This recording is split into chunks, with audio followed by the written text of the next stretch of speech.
So Van Gaal is in, that's official. What we've got now is loads and loads and loads and loads of players being linked to us.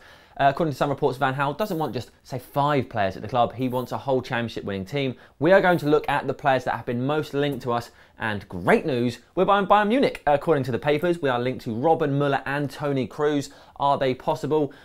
Well, I guess anything's possible. Toni Cruz, though, he's just doing what a lovely young man at Manchester United tends to do every now and again, and is using the club to get himself more money. He's happily being linked to another club and going, well, you know, I never know about my future. And eventually what's going to happen is he's going to get a massive new contract.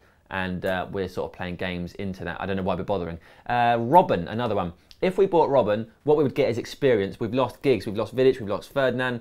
We still don't know about Evra. So we have lost a lot of experience in the squad this year. So he would add that. What he doesn't add is any resale value, a long-term future, and realistically his pace will just decline over the next few seasons. But possible, I suppose. Why Bayern would want to sell him, no idea.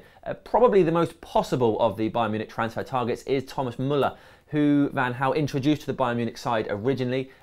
And with Lewandowski joining Bayern Munich in the summer, there is one less place in attack for Muller, who hasn't really played as much as he wants to this season anyway. So that one is probably the most likely if we're going to buy anyone from Bayern Munich.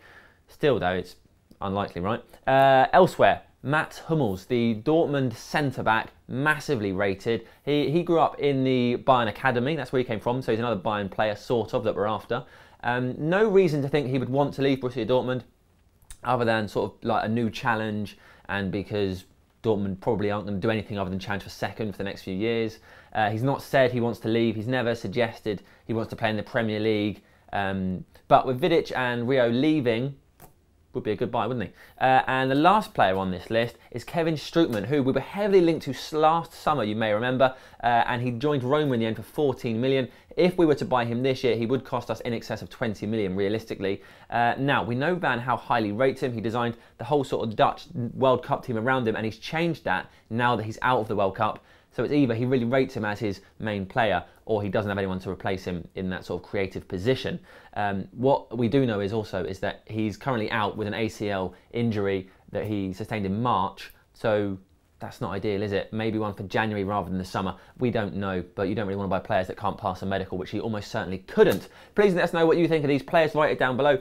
If there's any players you think we should be looking at that aren't on this list, let us know. But again, this is what we've heard is Van Gaal's sort of top 5 targets. He has, according to Sky Sports News, handed an actual physical list of paper to Ed Woodward and said, these are the players I want. So are these the names on it? We think so, but we don't know for sure. Only time will tell. Lots more videos to come. Stay on Full Time Devils. You'll enjoy yourself. Come for a drink with me, Louis. Welcome to Manchester, and hopefully bring the same success he's had in the past. Good luck, and hopefully he does better than what Moyes did for us. Best luck, Male Flower.